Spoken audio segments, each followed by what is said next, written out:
चीन ने अपने छठी पीढ़ी का फाइटर जेट पूरी दुनिया को दिखाया और पूरी दुनिया चीन के छठी पीढ़ी के फाइटर जेट पर अपना अपना विश्लेषण कर रही है।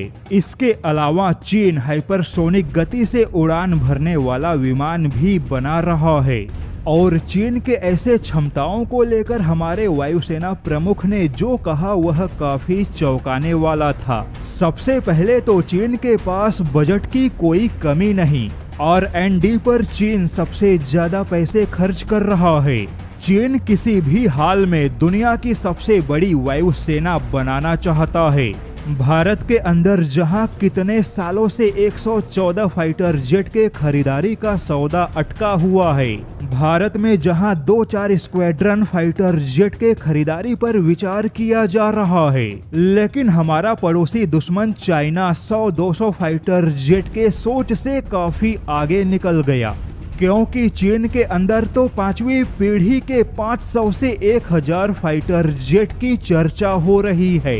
ऐसे में अब खुद भारतीय वायुसेना प्रमुख ने चिंता जताते हुए कहा कि भारत के पास फाइटर जेट के संख्या की काफी कमी है।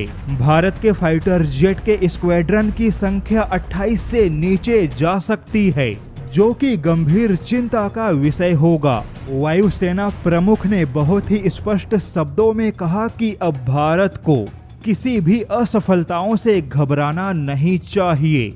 DRDO और वैज्ञानिकों को और भी ज्यादा छूट देने की आवश्यकता है।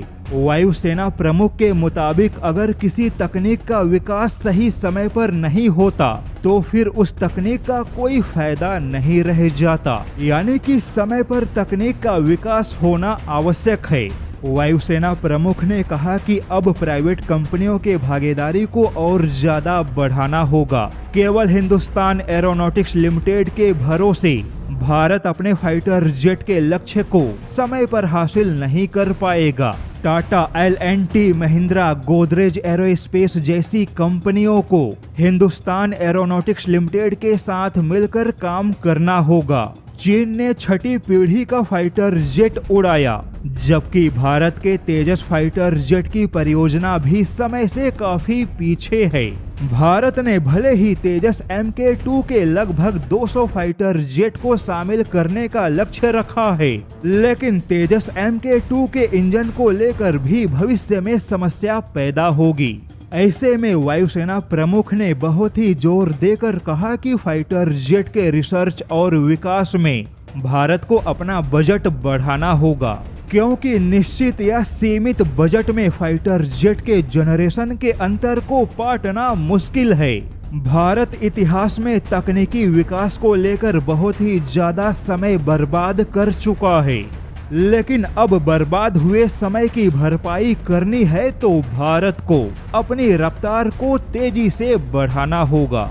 यह रफ्तार तभी बढ़ेगा जब R&D पर भारत अपने बजट को बढ़ाने का काम करेगा।